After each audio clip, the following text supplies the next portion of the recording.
Et à 8h19, Maud Descamps pour Actu Plus. Bonjour Maud, ce matin vous allez nous parler de la peine de mort parce que l'ONG, l'organisation non gouvernementale des droits de l'homme, Amnesty International, vient de publier ce matin, à l'instant, son rapport annuel justement sur la peine de mort dans le monde.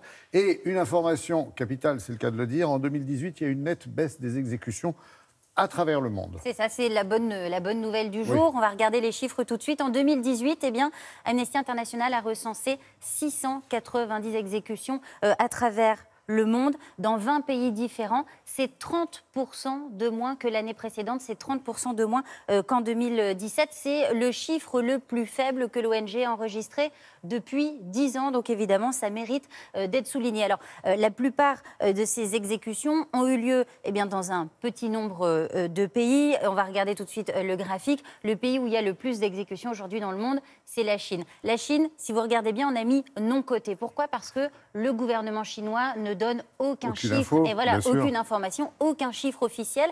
On estime à peu près à 1000 le nombre d'exécutions.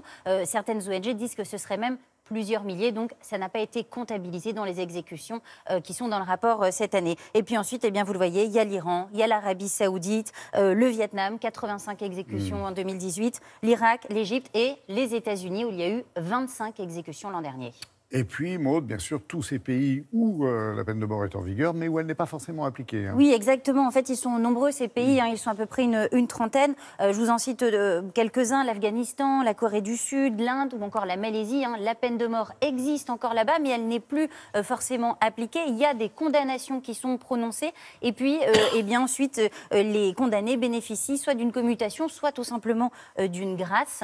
Donc ça se transforme généralement en peine de prison. Et puis, il y a un autre chiffre qui est important, c'est celui justement des condamnations à mort. On a parlé des exécutions, mais le chiffre des condamnations à mort, en 2018, il y en a eu 2531. Voilà, ça reste quand même important. 54 pays ont prononcé ces condamnations. C'est une légère baisse par rapport à 2017, puisqu'en 2017, il y en avait eu 2591. Voilà, ça reste des chiffres qui sont quand même encore très importants. Et enfin, sachez que à travers le monde, il y a encore 19 000 personnes qui sont dans ce qu'on appelle le couloir de la mort, c'est-à-dire des gens qui ont été condamnés à mort, mais dont la peine n'a pas encore été exécutée.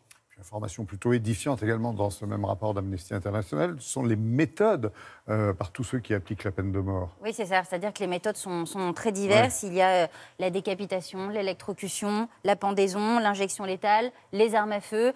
Nouveauté, entre guillemets, cette année dans le rapport d'Amnesty, c'est la lapidation qui est à nouveau appliquée en Iran.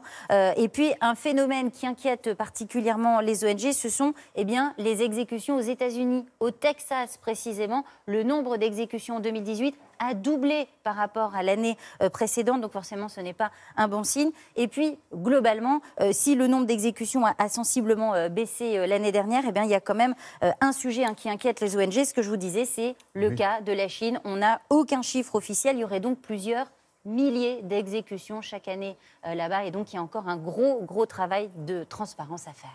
Merci beaucoup, Maud, pour toutes ces précisions après la publication ce matin, je le répète, du rapport d'Amnesty International.